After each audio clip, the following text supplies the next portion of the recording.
खासदार सुनील तटकरे यांनी माणगाव येथील क्रिकेटच्या एका सामन्यामध्ये पालकमंत्री पदाला घेऊन पंचाचा निर्णय अंतिम असतो अशी कोपरखळी मंत्री भरत गोगावले यांना लगावली होती आणि तोच धागा पकडत आमदार महेंद्र थोरवे यांनी क्रिकेटच्या मैदानामधून खासदार सुनील तटकरे यांना जशास तसं उत्तर दिलंय। पंचांचा निर्णय अंतिम असतो आणि या सामन्यामध्ये तुम्ही कप्तान होत असताना सर्व मिळायला हवं असं चालणार नाही। अहो, क्रिकेट खेळाचं उदाहरण आम्हाला देऊ नका, आम्ही छत्रपती शिवाजी महाराजांचे मावळे आहोत असं थोरवे यांनी तटकरेंना सुनावलंय। आज पंचांनी निर्णय दिला असला तरी क्रिकेट पुढे गेलेलं आहे आणि यामध्ये थर्ड अंपायर आलेला आहे। मात्र थर्ड अंपायरनं हा पालकमंत्री पदाचा निर्णय चुकीचा होता म्हणून आपण पालकमंत्री पदाबाबत स्थगिती देऊ शकलो आणि कप्ताननं सर्व सहकाऱ्यांना सामावून घेतलं पाहिजे आणि आम्ही तुम्हाला मदत केली म्हणूनच तुम्ही कप्तान होऊन खासदार झालात आणि केंद्रामध्ये गेलात अशी टीका सुद्धा त्यांनी यावेळी सुनील तटकरे यांच्यावर केली आहे। राजकारण करायला गेलात तर तिथे तुम्हाला क्षणिक सुख मिळेल, परंतु पुढील काळामध्ये याचे वाईट परिणाम आपणास भोगावे लागतील अशी जोरदार टीका देखील त्यांनी यावेळी केली आहे। सुनील तटकरे यांना थोरवे यांनी औरंगजेबाची उपमा दिली आणि आमचा औरंगजेब हा सुतारवाडीमध्ये बसलाय अशी अप्रत्यक्षरित्या टीका देखील केली होती। आम्ही अनेक सांस्कृतिक कार्यक्रमांना प्राधान्य देत असतो, खेळांना प्राधान्य देत असतो।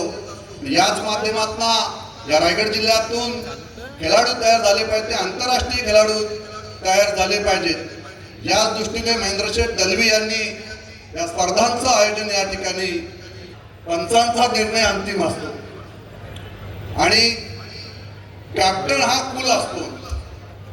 कॅप्टन कूल असल्यानंतर म्हणे आपल्याला त्याचा स्पर्धा जिंकता येतात किंवा त्या संदर्भात शांतपणे निर्णय घेता येतात अशा बऱ्याचशा वल्गना त्यांनी केल्या। भरतशेठ या ठिकाणी आमचा साक्षीदार आहे। मी त्यांना आज या क्रिकेटच्या मैदानावरून या ठिकाणी सांगू इच्छितो की बाबा रे, धोनी हा कूल कॅप्टन नक्कीच होता, परंतु धोनी बरोबर त्याचे सहकारी जे 11 एकंदरीत प्लेयर त्या ग्राउंडवर उभे होते, ते अतिशय चांगले खेळाडू त्या ग्राउंडवर त्याच्या बरोबर उभे होते आणि म्हणून धोनीला प्रत्येक ठिकाणी विजय संपादन करता आलं आणि म्हणून प्रत्येक ठिकाणी खेळाडू जे आपल्या बरोबर असतात ते आपल्या खेळाडूंना सुद्धा तेवढंच प्राधान्य त्या ठिकाणी दिलं पाहिजे। फक्त कप्तान म्हणून आपण त्या ठिकाणी आपणच सगळं असेल तर आपण आपल्या खेळाडूंना काय नाही देणार। आणि मी त्या नेत्यांना, खासदारांना या ठिकाणी सांगेल की बाबा, तुम्ही कप्तान व्हायला चाललात तर मुलगी पण माझीच खेळाडू, पोरगाही माझाच खेळाडू आणि सगळं मलाच पाहिजे रायगड जिल्ह्यात, तर असं का होणार नाही। आम्ही छत्रपती शिवाजी महाराजांचे मावळे आहोत, त्यामुळे क्रिकेट खेळाचं तू आम्हाला उदाहरण या ठिकाणी देऊ नकोस। पंचांनी निर्णय जरी दिलेला असेल तरी आज क्रिकेट हे पुढे गेलेलं आहे आणि थर्ड अंपायर आलेला आहे। थर्ड अंपायरनी तो निर्णय चुकीचा होता म्हणून आपण त्या ठिकाणी स्थगिती देऊ शकलो, हे सुद्धा आपण त्या ठिकाणी विसरता कामा नये। आणि म्हणून आपण जे काय आहे ते स्वतःसाठी न करता आपण इतरांसाठी आपल्या खेळाडूंना प्राधान्य दिलं पाहिजे।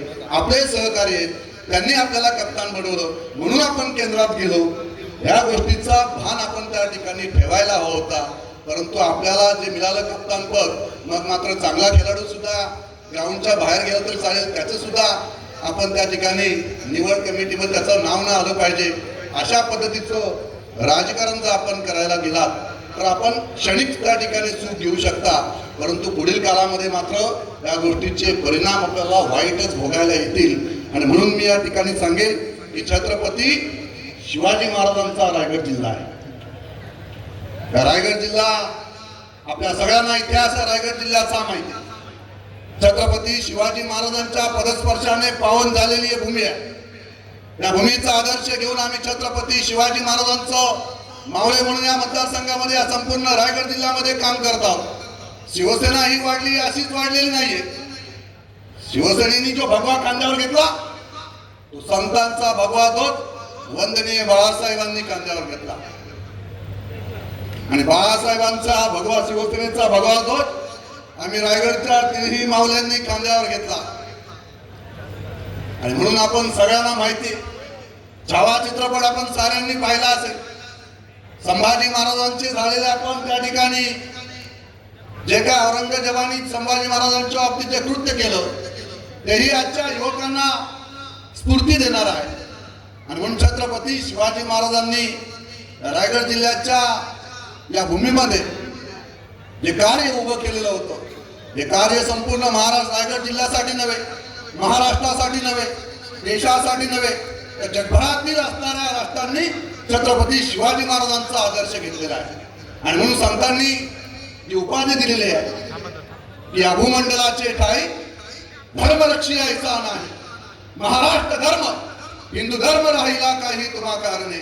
आज या राज्यामध्ये, या देशामध्ये आज हिंदू धर्म राहिला असेल तो फक्त आणि फक्त छत्रपती शिवाजी महाराजांमुळे राहिलेला होता. आणि छत्रपती शिवाजी महाराजांचे आम्ही मावळे म्हणून रायगड जिल्ह्यामध्ये आम्ही काम करत आहोत. राजकारण तुम्ही सुरू केलेलं आहे, त्या